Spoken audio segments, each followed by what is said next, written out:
Hello students, how are you all? I hope you all are fine. I am Sharandeep Kaur and today we are going to continue our chapter coordination compounds. तो रजे हम valence bond theory कर रहे थे, उसकी कुछ examples हमने कल की थी एंड कुछ एग्जांपल्स हम आज करेंगे। ठीक है, पहले देख लो जो वैलेंस बॉन्ड थ्योरी थी, हम थोड़ी सी इंट्रोडक्शन दोबारा से कर लेते हैं कि जो वैलेंस बॉन्ड थ्योरी थी ये किस पे काम कर रही थी बेटा, ये एटम्स की, ठीक है, ये मतलब सेंट्रल मेटल एटम्स की एंड लिगेंड्स की जो इंटरेक्शन है उस पे काम कर रही थी। मतलब जो केमिकल बॉन्ड बनते हैं मेटल एंड लिगेंड के बीच में, उस पे काम कर रही थी।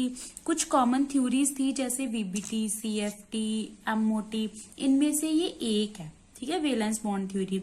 तो वैलेंस बॉन्ड थ्योरी के अकॉर्डिंग हमारे पास तीन तरह के लिगेंड्स होते हैं। ठीक है, एक तो स्ट्रॉन्ग लिगेंड्स होते हैं, एक एवरेज लिगेंड्स होते हैं, एक वीक लिगेंड्स होते हैं। इनको ध्यान से समझना है। ठीक है, हम एग्जांपल्स करेंगे ना, उनमें इनकी इन्वॉल्वमेंट होगी तो आपको अच्छे से एग्जांपल समझ में आ जाएंगी। तो सबसे पहले देखो स्ट्रॉन्ग लिगेंड्स कौन से होते हैं। ऐसे लिगेंड्स जो क्या है, गुड इलेक्ट्रॉन डोनर है। ठीक है, जिनमें इलेक्ट्रॉन की डोनेशन बहुत अच्छे से हो जाती है एंड इजीली हो जाती है, उनको स्ट्रॉन्ग लिगेंड्स बोला जाता है। ठीक है, एंड इनका काम क्या होता है स्ट्रॉन्ग लिगेंड्स का, it will always pair the unpaired electrons in the central metal atom. अब सेंट्रल मेटल एटम्स के जो भी ऑर्बिटल्स है, ठीक है, उनमें इलेक्ट्रॉन्स फिल्ड अप है। अगर इलेक्ट्रॉन्स जो हैं वो अनपेयर्ड पड़े हैं तो स्ट्रॉन्ग फील्ड लिगेंड का काम क्या होता है, उनकी पेयरिंग करवाना। ठीक है, किस तरह से पेयरिंग करवाएंगे वो मैं आपको समझा दूंगी। बस एक चीज नोट रखो कि ये इतने स्ट्रांग होते हैं कि ये पेयरिंग करवा देते हैं इलेक्ट्रॉन्स की। ठीक है, कुछ एग्जांपल्स हैं जैसे CO है एंड CN नेगेटिव है। ठीक है, उसके बाद वीक फील्ड है, एवरेज बाद में बताती हूँ, पहले वीक देखो। वीक में क्या होता है, ये क्या है, पुअर इलेक्ट्रॉन डोनर होते हैं, इजिली इलेक्ट्रॉन्स को डोनेट नहीं करवा सकते। ठीक है, नेवर पेयर अनपेयर्ड इलेक्ट्रॉन्स, जो अनपेयर्ड इलेक्ट्रॉन्स होते हैं उनकी पेयरिंग नहीं करवा सकते हैं। ठीक है, फॉर एग्जाम्पल ये सारे जो हैं बेटा, ये हैं हमारे पास वीक फील्ड लिगेंड्स। क्लियर है। फिर आते हैं एवरेज लिगेंड्स।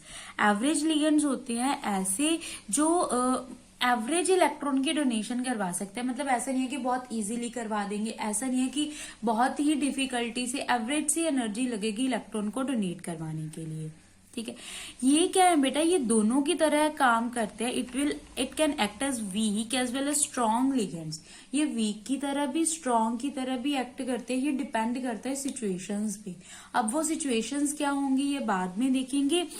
इनकी एग्जांपल्स ये हैं।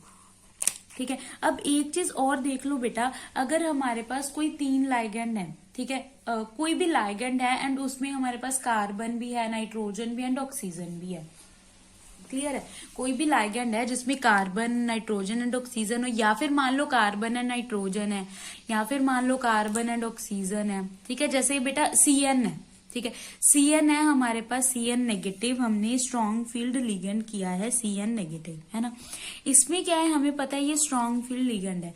इसमें N के थ्रू डोनेशन होगी इलेक्ट्रॉन की या कार्बन के थ्रू, ये पता लगाना है। ठीक है, तो इसमें हमेशा कार्बन के थ्रू डोनेशन होगी। ठीक है, ये हमारे पास एक सीरीज बनाई हो, अगर कार्बन और नाइट्रोजन इकट्ठे पड़े हैं तो जो इलेक्ट्रॉन की डोनेशन होगी वो कौन करेगा, नाइट्रोजन। अगर N एंड O इकट्ठे पड़े हैं तो कार्बन की लोन पेयर्स की डोनेशन कौन करवाएगा, नाइट्रोजन। क्यों बेटा ऐसा क्यों होता है, बिकॉज हमें पता है नाइट्रोजन कार्बन से ज्यादा इलेक्ट्रोनेगेटिव है ना, ऑक्सीजन नाइट्रोजन से ज्यादा इलेक्ट्रोनेगेटिव है। ऑब्वियसली जो ज्यादा इलेक्ट्रोनेगेटिव होगा वो डोनेशन थोड़ी करवाएगा, वो तो कोशिश करेगा कि वो इलेक्ट्रॉन्स को अपने पास रखे। ठीक है, तो जो कम इलेक्ट्रोनेगेटिव होगा कंपैरेटिवली, वो क्या है, इलेक्ट्रॉन की डोनेशन करवा देगा। तो कार्बन एंड नाइट्रोजन में से कार्बन की इलेक्ट्रोनेगेटिविटी कम है, इसीलिए कार्बन की तरफ से डोनेशन होगी इलेक्ट्रॉन्स की। क्लियर है। उसके बाद वैलेंस बॉन्ड थ्योरी की प्रॉपर्टीज क्या हैं कि इससे हम क्या चीज पता लगा सकते हैं। चार प्रॉपर्टीज है बेटा, चार चीजें हम इससे पता लगा सकते हैं। एक तो है हाइब्रिडाइजेशन, एक है magnetic moment, spin multiplicity and magnetic nature. Hybridization तो हमने कल भी की थी, है ना, D2sp3 है, sp3d2 है, वटएवर जो भी हाइब्रिडाइजेशन है वो हम पता लगा सकते हैं वैलेंस बॉन्ड थ्योरी से। सेकंड, इसकी मैग्नेटिक नेचर मतलब डायामैग्नेटिक है या पैरामैग्नेटिक है, क्लियर है। मैग्नेटिक मोमेंट का क्या मतलब होता है, म्यू, है ना, कल भी किया था। म्यू की वैल्यू निकाल सकते हैं n+2, ठीक है। ये इस तरह से हम मैग्नेटिक मोमेंट निकाल सकते हैं, ये फॉर्मूला है। इसमें n क्या होता है, नंबर ऑफ अनपेयर्ड इलेक्ट्रॉन्स, कितने अनपेयर्ड इलेक्ट्रॉन्स हैं उनको पुट कर देंगे, देन हम म्यू की वैल्यू निकालेंगे। ऐसे हम मैग्नेटिक मोमेंट निकाल लेते हैं। देन है स्पिन मल्टीप्लिसिटी। स्पिन मल्टीप्लिसिटी का फॉर्मूला होता है 2s+1। एंड ऐसा हमारे पास कैसे निकलेगा, अगर तो हमारे पास एक अनपेयर्ड इलेक्ट्रॉन है तो s की वैल्यू 1/2, तो 1/2 को यहाँ पे पुट कर देंगे, 2s+1 की वैल्यू आ जाएगी, ये हमारी स्पिन मल्टीप्लिसिटी होगी। अगर हमारे पास 2 अनपेयर्ड इलेक्ट्रॉन्स हैं तो s की वैल्यू कितनी होगी, 1/2। एक के लिए 1/2 होती है, दूसरे के लिए हम 1/2 ऐड कर देंगे 1। अगर 3 है तो 3 बार 1/2 को हम क्या कर देंगे बेटा, ऐड कर देंगे। क्लियर है। इसके बाद बेटा एग्जाम्पल्स हैं कुछ, वो डिस्कस कर लेते हैं। देखो सबसे पहले एग्जाम्पल हमारे पास ये है K4FeCN6, ठीक है। अब देखो ऑक्सीडेशन स्टेट यहाँ पे आयरन की कितनी आएगी, निकाल के देखना, +2 आएगी, ठीक है। देन इलेक्ट्रॉनिक कॉन्फ़िगरेशन क्या होती है आयरन की, 3d6 एंड 4s2, ये इलेक्ट्रॉनिक कॉन्फ़िगरेशन होती है। एटॉमिक नंबर Fe का कितना होता है, 26 ना, इतना तो पता होगा आपको। 21 से 30 तक लर्न करने पड़ेंगे बेटा, ये लर्न जरूर कर लेना एटम्स, ठीक है, एलिमेंट्स। देन हमारे पास आयरन का 26 होता है, इसकी electronic configuration 3d6 4s2। Then Cn हमारे पास क्या है, स्ट्रॉन्ग फील्ड लिगेंड है, ठीक है। अब देखो आयरन की पहले हम इलेक्ट्रॉनिक कॉन्फ़िगरेशन लिखेंगे अकॉर्डिंग टू दिस, ठीक है, हाइब्रिडाइजेशन निकालने के लिए क्या होगी, 3d4s 4p, उनमें हमने 3d में 6 भर दिए, 4s में 2 फिल कर दिए, ठीक है। अब देखो अगर 3d2 पॉजिटिव है तो क्या होगा रजी, 3d2 पॉजिटिव है अगर, तो इसका मतलब आयरन ने 2 इलेक्ट्रॉन दे दिए, ठीक है, किसी को भी दे दिए, 2 इलेक्ट्रॉन इसने लूज कर रखे हैं, मतलब 4s वाला क्या हो जाएगा हमारा, खाली हो जाएगा। क्लियर है, बाकी सारा यही रहेगा बेटा, बस 4s वाला हमारा वेकेंट हो गया ऑर्बिटल। अब देखो थर्ड चीज हमें क्या करनी है बेटा, जब हमारे पास Cn लग जाएंगे ना इसके साथ आके, तब क्या होगा, हमें पता है Cn स्ट्रॉन्ग फील्ड लाइगेंड है, एंड जो स्ट्रॉन्ग फील्ड लाइगेंड होता है उसमें क्या होती है, पेयरिंग होती है, तो इसीलिए इसमें पेयरिंग होगी, तो ये जो अनपेयर्ड इलेक्ट्रॉन्स है ना ये पेयर अप हो जाएंगे। ये वाला जो इलेक्ट्रॉन है ये यहाँ पे चला जाएगा, ये वाला इलेक्ट्रॉन यहाँ पे चला जाएगा, पेयरिंग हो गई। ये देखो पहले ये अनपेयर्ड थे 4, अब ये चारों पेयर्ड हो गए, ठीक है। अब हमने 6 लाइगेंड लगाने हैं, तो देखो 6 स्पॉट्स हमें खाली चाहिए, 1 2 3 4 5 एंड 6 ऑर्बिटल्स हमारे पास खाली हो गए। इससे हमारी हाइब्रिडाइजेशन निकल जाएगी, D2 1s एंड 3p, तो D2sp3 हमारी हाइब्रिडाइजेशन हो गई, एंड D2sp3 के टाइम पे हमारी ज्योमेट्री ऑक्टाहेड्रल होती है। अब कोई भी अनपेयर्ड इलेक्ट्रॉन नहीं है तो ये क्या होगा, डायामैग्नेटिक। म्यू की वैल्यू किसके इक्वल होती है, इसके लिए n क्या होता है, नंबर ऑफ अनपेयर्ड इलेक्ट्रॉन, अगर कोई भी अनपेयर्ड इलेक्ट्रॉन नहीं है तो 0, ठीक है, तो म्यू की वैल्यू भी 0। म्यू की वैल्यू हमारे पास कितनी आ गई, 0। अगर हम 2s+1 निकालेंगे, कोई भी अगर अनपेयर्ड इलेक्ट्रॉन नहीं है तो s की वैल्यू कितनी आएगी, 0, तो 2s+1 की वैल्यू 1। क्लियर है। अब देखो यहाँ पे Cn नेगेटिव क्या है, स्ट्रॉन्ग फील्ड लाइगेंड है, ये क्या करेगा, बहुत जल्दी मेटल आयन को अप्रोच करेगा, ठीक है। जब अप्रोच करेगा तो इलेक्ट्रॉन्स के बिटवीन क्या होंगी, रिपल्शंस होंगी, एंड वो क्या हो जाएंगे, पेयर्ड अप हो जाएंगे। क्लियर है। अब देखो सेकंड एग्जाम्पल, देखो सेकंड एग्जाम्पल वैसे आपके खुद के करने वाली है बेटा, खुद करना। देखो क्या है, K3FeCN6 है, ठीक है। यहाँ पे अगर आप ऑक्सीडेशन स्टेट निकालोगे आयरन की, यहाँ पे 3 आएगी, बस फर्क कितना है, क्या है रजे, यहाँ पे K4 है, यहाँ पे K3 है, बस इतना चेंज आएगा कि आयरन की क्या है, ऑक्सीडेशन स्टेट चेंज होगी। पहले इसके पास कितने इलेक्ट्रॉन थे, 2 इलेक्ट्रॉन गए थे, अब इसने 3 इलेक्ट्रॉन दे देने हैं, ठीक है। जब ये 3 इलेक्ट्रॉन दे देगा, 2 ये वाले इलेक्ट्रॉन दे देगा, 1 ये वाला इलेक्ट्रॉन दे देगा, तो Fe3 पॉजिटिव ये बन गया हमारे पास, ठीक है। फिर क्या होगा, जब Cn अप्रोच करेगा आयरन को तब क्या होगी pairing, because Cn is a strong field ligand, तो इसकी पेयरिंग हो जाएगी। ये यहाँ पे चला गया, ये यहाँ पे चला गया, लेकिन ये हमारा अनपेयर्ड बच गया। क्यों? बिकॉज इसके पास पेयर करने के लिए और कोई इलेक्ट्रॉन ही नहीं बचा। ठीक है, तो इसकी हाइब्रिडाइजेशन क्या होगी, D2sp3, सेम इसके जैसी, शेप भी ऑक्टाहेड्रल, लेकिन इसकी म्यू की वैल्यू डिफरेंट आएगी, इसका मैग्नेटिक नेचर डिफरेंट आएगा। उसमें तो कोई अनपेयर्ड इलेक्ट्रॉन नहीं बचा था, लेकिन इसमें एक अनपेयर्ड इलेक्ट्रॉन है, इसीलिए ये क्या होगा, पैरामैग्नेटिक। इसकी म्यू की वैल्यू कितनी आएगी, एन की वैल्यू हम कितनी पुट करेंगे, 1, because number of electrons, unpaired electrons हमारे पास कितने हैं, 1, तो क्या आएगा 1, 1 + 2, सो √3 आ गई म्यू की वैल्यू।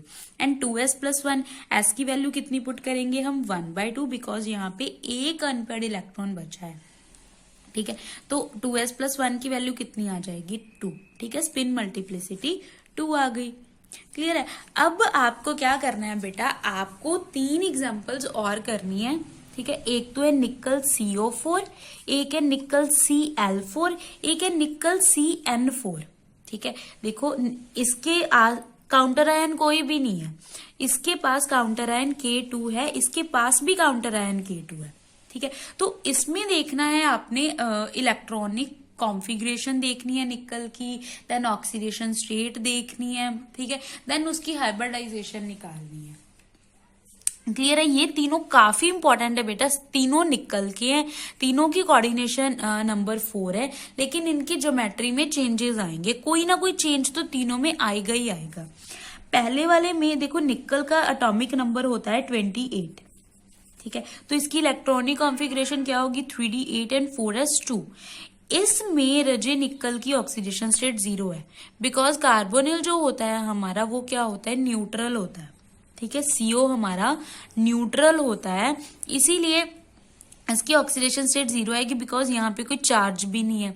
तो क्या लिखेंगे, निकल लिखेंगे, 4s लिखेंगे। निकल में 3d में हम कितने डाल देंगे, 8 इलेक्ट्रॉन, 4s में 2 इलेक्ट्रॉन। ठीक है, देन जब CO4 का निकालेंगे तब क्या होगा, अब हमें पता है जो CO होता है ये स्ट्रॉन्ग फील्ड लाइगेंड है ना। अगर स्ट्रॉन्ग फील्ड लाइगेंड है तो इसमें क्या हो जाएगी, पेयरिंग हो जाएगी, ये इधर आ जाएगा, ये इधर आ जाएगा, मतलब ये पेयरिंग कर लेंगे।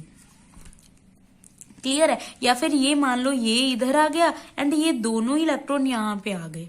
ठीक है, किसी भी तरह से कर लो, बस इनकी पेयरिंग हो जाएगी, 3d है जो पूरा फिल हो जाएगा। ठीक है, फिर इसको चार्ज चाहिए तो ये बाहर वाले यूज करेगा sp3 वाले, तो sp3 इसकी ज्योमेट्री हाइब्रिडाइजेशन हो जाएगी, sp3 के अकॉर्डिंग इसकी ज्योमेट्री टेट्राहेड्रल आती है। फिर डायामैग्नेटिक पैरामैग्नेटिक निकाल लेंगे, म्यू की वैल्यू एंड 2s + 1 की वैल्यू निकाल लेंगे। ठीक है, अब Cl4 जो है ना बेटा, ये क्या है, वीक फील्ड लाइगेंड है एंड इसमें ऑक्सीडेशन स्टेट +2 आएगी, तो इसके अकॉर्डिंग आपको निकालना है। देन CN4 में ऑक्सीडेशन स्टेट इन दोनों में +2। ठीक है, लेकिन Cl वीक फील्ड लाइगेंड है and Cn strong field ligand है, इसीलिए इनकी ज्योमेट्री में चेंज आएगा। तो आपको निकालना है तीनों की ज्योमेट्री, तीनों की magnetic nature, magnetic moment and spin multiplicity. Clear है बच्चों? इसके बाद मैं आपको कुछ और एग्जांपल देती हूँ जो आपने निकालनी है। निकल DMG2, DMG क्या होता है, डाई मिथाइल ग्लाइऑक्साइम। ठीक है, मैंने आपको एक टेबल सेंड किया था ना बेटा, उसमें ये है DMG, डाई मिथाइल ग्लाइऑक्साइम। आपको बच्चे एक क्वेश्चन प्रीवियस ईयर में पूछा गया था, what is the colour of the complex, इसकी hybridization, magnetic moment, spin multiplicity and nature find out करो, मैग्नेटिक नेचर फाइंड आउट करो। ठीक है, इसका कलर याद रख लो बेटा, इस कंपाउंड का जो कलर होता है वो रेड पाउडर होता है, सिंदूर जैसा कलर होता है। ठीक है, लाइक सिंदूर, सिंदूर की तरह इसका कलर होता है रेड। क्लियर है? एंड जो DMG है इस पे चार्ज कितना होता है, -1, उस टेबल में लिखा हुआ है, इस पे चार्ज -1 होता है। ये एक बाइडेंटेट लाइगेंड है, मतलब 2 साइड से डोनेशन करवाता है, इसीलिए ये क्या है, 2 DMG 4 लिगेंड्स की तरह बिहेव करेंगे। ठीक है, तो DMG यहाँ पे किस चीज का काम करेगा, स्ट्रॉन्ग फील्ड का। DMG काफी बल्की होता है। ठीक है, सॉरी, DMG जो है वो निकल के साथ ना हमेशा स्ट्रॉन्ग फील्ड लाइगेंड की तरह बिहेव करता है। ठीक है, ये याद रख लेना, ये एक एक्सेप्शन है कि जो निकल के साथ डीएमजी हमेशा स्ट्रॉन्ग फील्ड लाइगेंड की तरह बिहेव करता है। वैसे जो डीएमजी है ना, ये क्या होता है, एवरेज लिगेंड होता है। ठीक है, this is average ligand, but निकल के साथ हमेशा ये क्या है, स्ट्रॉन्ग फील्ड लाइगेंड की तरह काम करता है। क्लियर है? तो इसके अकॉर्डिंग आपको क्या है, हाइब्रिडाइजेशन निकालनी है निकल की। DsP2 आएगी, लेकिन कैसे आएगी वो आप निकाल के देखना। अगर आपकी किसी भी तरह sp3 आ रही है तो फिर आप मुझसे इंक्वायरी कर सकते हो। ठीक है, देन देखो Hg2COSCN नेगेटिव। ठीक है, ये हमारे पास ये है, SCN4 है, SCN पे हमेशा नेगेटिव चार्ज होता है। ठीक है, सबसे पहले बेटा ये देखो, जो Hg2 होता है ना, इस पे +2 चार्ज होता है। अगर आपको Hg2 दिया हुआ है तब भी आपने इस पे +2 चार्ज लेना है। अगर आपको Hg दिया हुआ है फिर भी आपको यहाँ पे +2 चार्ज लेना है। मतलब इसको हटा के हम यहाँ पे -2 चार्ज लगा देंगे। ठीक है, अगर Hg दिया हुआ है तब भी, अगर Hg2 दिया हुआ है तब भी। क्लियर है? अब देखो, अब ये क्वेश्चन आता है, जो SCN है ना, ये कई बार एवरेज की तरह बिहेव करता है एंड कई बार वीक की तरह बिहेव करता है। मतलब ये स्ट्रॉन्ग एंड वीक सिचुएशन पे डिपेंड करेगा। ठीक है, अब देखो जो SCN है ना, ये काफी बल्की लिगेंड होता है। ठीक है, मतलब बहुत ही बड़ा लिगेंड होता है, बल्की लिगेंड होता है। सो कोई भी अगर बल्की लिगेंड हो ना, वो हमेशा क्या है, वीक फील्ड की तरह काम करेगा, हमेशा वीक फील्ड लिगेंड की तरह काम करेगा। ठीक है, बल्कि लिगेंड जो होता है ये कभी भी स्क्वायर प्लेनर कॉम्प्लेक्सेस नहीं बना सकता, ये हमेशा टेट्राहेड्रल ज्योमेट्री शो करता है। ये आप अपने दिमाग में बिठा ही लो। ठीक है, बिकॉज आपको याद करने पड़ेंगे कि कौन सा कब हमारे पास वीक का काम करेगा, कौन सा स्ट्रॉन्ग का काम करेगा। ठीक है, एक सीधी सी बात दिमाग में बिठा लो, अगर कोई भी बल्कि लिगेंड है, ठीक है, बल्कि लाइगेंड है, तो वो कभी भी प्लेनर कॉम्प्लेक्स नहीं बनाता, हमेशा टेट्राहेड्रल ज्योमेट्री बनाता है, हमेशा वो वीक फील्ड की तरह काम करता है अगर जो बल्कि लिगेंड हो। क्लियर है बेटा? देन इसके अकॉर्डिंग आपको क्या निकालनी है, इसकी ज्योमेट्री निकालनी है। ठीक है, इसकी sp3 ज्योमेट्री आएगी, निकाल के देखना। अगर ये बल्कि लिगेंड वीक फील्ड की तरह काम कर रहा है, ऑब्वियसली अगर वीक फील्ड की तरह काम कर रहा है तो ये पेयरिंग नहीं करवा पाएगा। अगर पेयरिंग नहीं करवा पाएगा तो हम बाहर वाला ही यूज करेंगे, sp3 यूज करेंगे, तो D तो खाली नहीं ना हुआ इसका। ठीक है, देन निकल PPH3Cl। अब ये पीएच क्या है, पीएच है रजे फिनाइल ग्रुप, C6H5 होता है इसका। ठीक है, C6H5 होता है, फिनाइल ग्रुप होता है। ये भी एक बल्कि लिगेंड है, तो ये भी वीक फील्ड की तरह काम करेगा एंड इसकी हाइब्रिडाइजेशन भी sp3 आएगी। ये मैं आपको जनरली इसलिए बता रही हूँ बिकॉज ये आपका काम है इनको निकालना, बिकॉज रजे मैं आपको एक एक एग्जाम्पल नहीं करवा सकती, है ना। तो एक तो आप भी बोर हो जाओगे एक एक एग्जाम्पल करवा के, एंड अगर आप खुद करोगे तो आपकी प्रैक्टिस भी होगी एंड प्रैक्टिस से ही आपको अपनी मिस्टेक्स पता चलेंगी, फिर ही आप उन पे क्या है काम कर सकोगे। क्लियर है? नेक्स्ट देखो, रहोडियम है, RH होता है रहोडियम। ठीक है, रहोडियम Cl PPH3 थ्राइस। तो PPH3 तो आपको पता चल गया, ये तो क्या है, वीक फील्ड लिगेंड की तरह काम करेगा because this is a very bulky ligand, है ना। तो Cl भी वीक फील्ड होता है। ठीक है, Cl भी वीक फील्ड होता है एंड PPH3 भी वीक फील्ड होता है। बट देखो बेटा, यहाँ पे हमारे पास क्या होगा, वीक फील्ड होगा, तो ये क्या है, क्या करेगा बेटा, ये पेयरिंग नहीं कर सकेगा, है ना, ये पेयरिंग नहीं कर सकेगा। अगर पेयरिंग नहीं कर सकेगा तो ऑब्वियसली बाहर वाली हाइब्रिडाइजेशन बनेगी, sp3 बनेगी, D तो खाली नहीं हो सकता। लेकिन बेटा इसकी जो हाइब्रिडाइजेशन होती है ये DsP2 होती है। क्यों? बिकॉज यहाँ पे जो रहोडियम है ना, ये 30 तक के एलिमेंट्स में नहीं आता। ठीक है, इसका एटॉमिक नंबर ज्यादा होता है 30 से, सो ये बहुत बड़ा मेटल है। ठीक है, हमें पता है ना, जैसे हम डाउन द ग्रुप जाते हैं या है ना पीरियोडिक टेबल में, तो साइज क्या है, इंक्रीज करने लगता है। तो रहोडियम का साइज भी क्या है, बहुत बड़ा होगा एंड हमारे पास जो लिगेंड है वो भी काफी बल्की है। ठीक है, लार्ज मेटल है ना, लार्ज मेटल है हमारे पास एंड बल्की लिगेंड है। बल्की लिगेंड लार्ज मेटल को स्टेबलाइज कर देते हैं। ठीक है, बल्कि लिगेंड लार्ज मेटल को स्टेबलाइज कर देते हैं। एंड हमेशा जो लार्ज मेटल होता है वो प्लेनर ज्योमेट्री ही बनाता है। एंड अगर DsP2 होगी तभी प्लेनर बनेगी ना, DsP2, ठीक है, तभी प्लेनर बनेगी। तो हमेशा DsP2 हाइब्रिडाइजेशन बनेगी अगर हमारे पास जो मेटल है वो क्या है, लार्ज है। ठीक है, ये एक्सेप्शंस है बेटा, वो ही बता रही हूँ जो एक्सेप्शंस है। ठीक है, अगर लार्ज मेटल आया तब हमेशा प्लेनर ज्योमेट्री बनेगी। अगर मेटल लार्ज नहीं है, ठीक है, लेकिन हमारे पास बल्कि लिगेंड है, तब क्या है, वो वीक फील्ड की तरह काम करेगा। क्लियर है? अब यहाँ पे दो है ना, क्लोरीन भी वीक फील्ड है, ये भी वीक फील्ड है। क्लियर है? तो यहाँ पे ये दोनों वीक फील्ड हैं, लेकिन फिर भी ये क्या बना रहे हैं, फिर भी ये DsP2 बनाएंगे, फिर भी इनकी पेयरिंग हो जाएगी बिकॉज मेटल बहुत बड़ा है। क्लियर है बच्चों? तो कई बार ना बेटा जैसे मान लो आपके पास MCQs भी आते हैं ना, आपको 1 वर्ड क्वेश्चंस भी आते हैं, तो उनमें आपको इतना निकालने की जरूरत ही नहीं पड़ेगी। अगर उन्होंने ये कंपाउंड दे दिया है ना, उन्होंने पूछ लिया इसकी हाइब्रिडाइजेशन बताओ या फिर इसकी ज्योमेट्री बताओ, तो आप बिना सोचे समझे लगा दो, सीधा आप क्या लगा दो, अगर हाइब्रिडाइजेशन है तो DsP2, ज्योमेट्री है तो स्क्वायर प्लेनर। क्यों? बिकॉज बड़ा मेटल है, अगर बड़ा मेटल है तो हमेशा DsP2 हाइब्रिडाइजेशन बनेगी एंड ज्योमेट्री स्क्वायर प्लेनर बनेगी। क्लियर है? फिर आपको इतना सोचने की जरूरत नहीं पड़ेगी कि हमने क्या करना है। क्लियर है बच्चों? एंड अगर आपको कोई भी प्रॉब्लम आती है related to valence bond theory तो आप कभी भी मुझसे पूछ सकते हो। ठीक है बच्चों? इसके बाद है बेटा limitations of valence bond theory. Valence bond theory की लिमिटेशंस क्या हैं? एक तो बेटा ये ना बहुत सारी अजम्पशंस लेके चला था, मान लो ऐसा होता है, मान लो ऐसा होता है।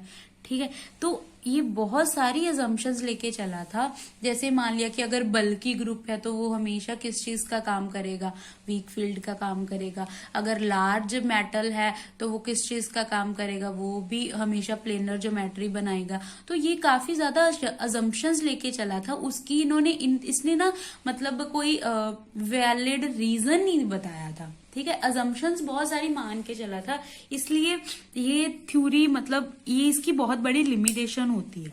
ठीक है, सेकंड है it does not give quantitative interpretation of magnetic data. जो इसने मैग्नेटिक डाटा दिया ना, वो इसने बस क्वालिटेटिवली बता दिया, क्वांटिटेटिवली कुछ नहीं बता पाया इसको। ठीक है, then it does not explain the colour. Coordination compounds coloured होते हैं, लेकिन ये कलर के बारे में कुछ बता नहीं पाया कि वो कलर्ड क्यों होते हैं। It does not give quantitative interpretation of the thermodynamic or kinetic stabilities। मतलब ये thermodynamic and kinetic जो stability होती है कोऑर्डिनेशन कंपाउंड्स की, कि कोऑर्डिनेशन कंपाउंड स्टेबल क्यों होते हैं काइनेटिकली या फिर थर्मोडायनेमेटिकली। ठीक है, क्यों वो स्टेबल होते हैं ये नहीं बता पाया था। ठीक है, it does not make exact prediction regarding the tetrahedral and square planar structures. Tetrahedral and square planar structures के रिगार्डिंग बहुत अच्छी तरह से डिटेल में ये नहीं समझा पाया था, इसकी कई प्रेडिक्शंस रॉन्ग भी हुई थी। ठीक है, ये weak field and strong field ligand के बिटवीन डिस्टिंग्विश नहीं कर पाया था। ठीक है, अच्छे से डिस्टिंग्विश नहीं कर पाया था बिकॉज कुछ ये मान के चला था ना कि एवरेज होते हैं, कभी वो स्ट्रॉन्ग कभी वो वीक की तरह काम करेंगे। तो ऐसा क्यों? ठीक है, ऐसा क्यों करते हैं, कभी स्ट्रॉन्ग कभी वीक? तो ये अच्छी तरह से उनके बीच में डिफरेंसेस नहीं बता पाया था, जिसको पूरी तरह से क्रिस्टल फील्ड थ्योरी ने बता दिया था। क्रिस्टल फील्ड थ्योरी बहुत अच्छे से काम कर चुकी थी वैलेंस बॉन्ड थ्योरी के बाद। ठीक है, तो इसके बाद हमने क्रिस्टल फील्ड थ्योरी करनी है, जो मैं आपको कल करवाऊंगी। ओके बेटा, तो आज आपने वैलेंस बॉन्ड थ्योरी अच्छे से पढ़नी है। क्लियर है? Thank you.